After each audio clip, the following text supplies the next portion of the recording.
Hi everyone, you're watching We Had That, and today I'm going to talk about my top 10 substitute Star Wars figures. As soon as Star Wars hit the theaters back in 1977, kids wanted action figures to act out scenes from the movie or expand on the adventures of their brand new favorite heroes and villains. Kenner wasn't expecting such a rabid demand for the toys, so they weren't ready when a country full of kids wanted to buy Star Wars figures right now. But even when these awesome figures did arrive, there were characters missing from the lineup.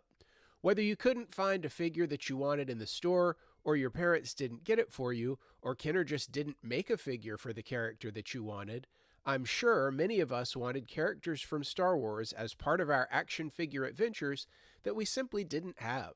In today's video, I'm going to list out the 10 best substitute action figures that we used to fill out our cast of characters back in the days when Star Wars filled our brains. Number 10. On the day I got my first Star Wars figures, I was allowed to get 4. Obviously, Luke Skywalker and Darth Vader were my first two choices. I don't think they had Han Solo or Stormtroopers that day, so my third and fourth choices were Chewbacca and C-3PO. Maybe they had a Princess Leia, maybe they didn't. But at that age, she wouldn't have made my top 4 list unless the selection at the store was pretty limited. As an adult, I totally see that Leia was the true hero of Star Wars, but as a kid, I wanted robots and lightsabers. Fortunately, Fisher-Price had just released a Nurse action figure a couple years earlier. In fact, I would find out years later that the Adventure People Nurse was used as the basis for the prototype of the Princess Leia action figure anyway, so it would work out great. The Nurse may not have looked exactly like Carrie Fisher, but she was certainly close enough.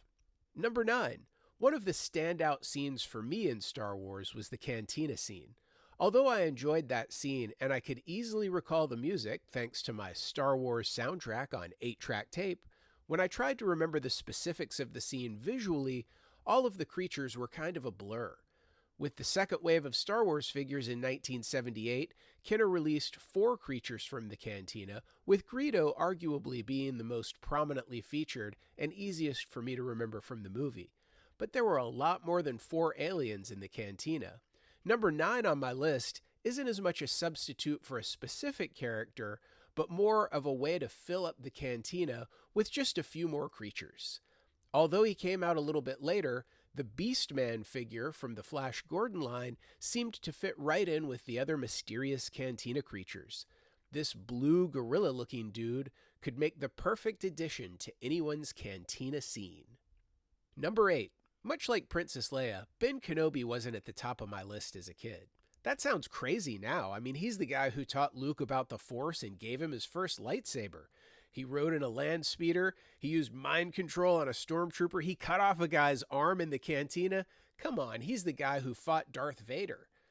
But at the time, he might not have been as high up on my list. Fortunately, we could make do with Brad from the Fisher-Price Adventure People Northwoods Trailblazer set. I never knew any of the Adventure People's names as a kid. I didn't even know they had names. So that made it even easier to turn this guy into someone else. With the addition of a cape made out of a paper grocery bag and a cocktail sword lightsaber, he was even more ready for action. Number 7. Although C-3PO was one of my first 4 Star Wars figures, not everybody had him. And even if you did have him, you could always use more droids, right? Well, a few years before Star Wars, Micronauts had already made their way into living rooms across the country, and the time travelers seemed to fit right into the Star Wars universe pretty well.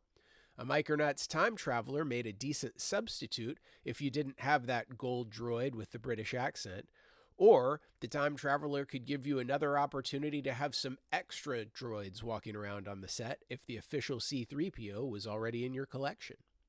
Number 6.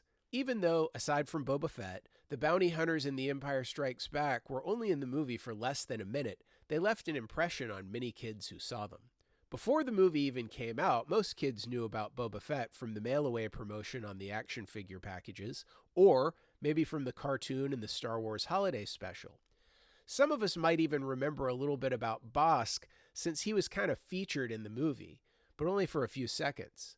But the other bounty hunters in the background were a blur in my memory. Still, they did leave an impression. We may not have remembered Forlome or Zuckuss in great detail, but the fact that there were a couple of bug-looking bounty hunters made it easy to feel like the Ovian from the space-themed TV show Battlestar Galactica would make a good stand-in. The Ovian was in the first wave of Battlestar Galactica figures from 1978, so by the time The Empire Strikes Back hit theaters, many of us had an Ovian lying around anyway.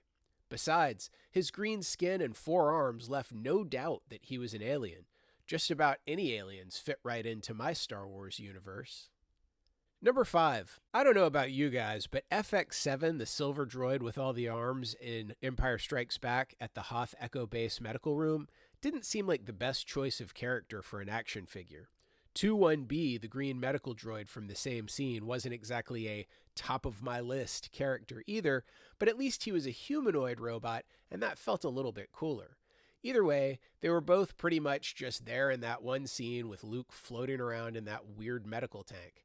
Now, I know, we got a Bespin Luke and a Hoth Luke from Empire Strikes Back, and if we did get another Luke from that movie, it would have made more sense for us to get either a Snowspeeder Luke or a Dagobah Luke rather than a floating around in a medical tank in his tighty-whities Luke. But for anyone out there who wanted to recreate the scene just because they had 21B and FX7, Fisher-Price once again had us covered. They had the figure with the green swimsuit. Yeah, he's not a perfect match for Luke, and it's probably not a character that many people were upset about not getting, but just in case, I thought I'd add him to the list. Number 4. Droids were very important characters in the Star Wars universe, and R2-D2 was the favorite of many of the kids that I grew up with. Around the same time that Star Wars figures were hitting the shelves, Rascal Robots were also making their way into toy shops and dime stores around the country. These little guys were about the same size as the Kenner R2-D2, but had the added bonus of a wind up and walk feature. They came in a few different colors, so even if you had R2-D2, you could still add one of these little guys to your collection just for some extra droid action. I still love these figures today. In fact, I probably love them even more today than I did when I was a kid. They're really cool figures. Number 3. One of the figures that I hear over and over was used as a stand-in for a Star Wars figure that Kenner hadn't made was the Rebel soldier in Hoth battle gear playing the role of Hoth Luke Skywalker. The Hoth scenes were some of my favorite scenes in The Empire Strikes Back, but when the first wave of figures came out for the movie in 1980, the version of Luke that Kenner released was the Bespin Luke. Now don't get me wrong, Bespin Luke is one of my all-time favorite Star Wars figures, but if you're going to give me a Hoth Han Solo and a bunch of Hoth Stormtroopers, you better believe I'm going to have some Ice Planet adventures. The Hoth Luke didn't arrive until 1982, so the Hoth Rebel Soldier was his stand-in for a couple of years. Actually, the Rebel Soldier looks relatively close to Luke in his Hoth outfit anyway, so it really wasn't that much of a stretch. Number 2. One specific character who was never released as an action figure in the original Kenner run of Star Wars figures was the pilot Wedge Antilles. On one hand, that's a little bit surprising because not counting the main characters, Wedge is the only pilot to fly in all 3 original Star Wars movies. On the other hand, you already have X-Wing pilot Luke Skywalker. Do you really need an almost identical figure of Wedge? Well, maybe not. As a kid, I thought the X-Wing pilot Luke Skywalker figure had black hair. As I got older, I realized the figure was supposed to be wearing black goggles that were peeking out from under his helmet, which is weird since the pilot's goggles were sort of a yellowish orange and not black.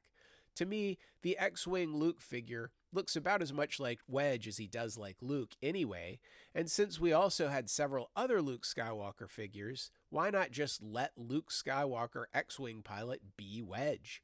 If you happened to have a second X-Wing pilot as a kid, you could have had both Luke and Wedge. Sure, the action figure's helmet didn't look just like Wedge's helmet, but it wasn't an exact match for Luke's helmet either. And honestly, before the internet was around, I hadn't seen enough of Wedge to remember what his helmet looked like anyway. Number 1. The figure that I've heard people mention as a stand-in more than any other figure is easily the Charon from Clash of the Titans filling in for the Emperor. Kenner didn't release an action figure for the Emperor until 1984, but he first appeared in The Empire Strikes Back in 1980. And he wasn't just a background character, he was the guy telling Darth Vader what to do. You know a guy's got to be one tough cookie if he's able to boss around Darth Vader. And if that wasn't enough, he had an even bigger role in Return of the Jedi, which hit the big screen in 1983. But he wasn't included in the first wave of action figures for that movie either, leaving kids in need of a stand-in. Fortunately, in 1980, the movie Clash of the Titans had a line of action figures by Mattel, which included the skeletal ferryman Chiron. In his gray robe, he totally looked the part for the Emperor.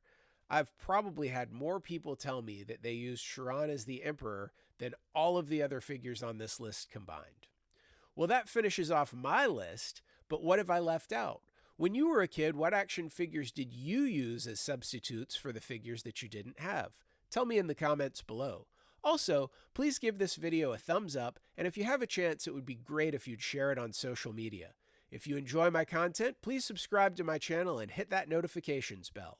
And one last thing, if you're a fan of toys, you should know about Toylanta, the biggest toy show in the southeastern United States, held annually just north of Atlanta, Georgia. Visit Toylanta.com for more information. As always, thanks for watching.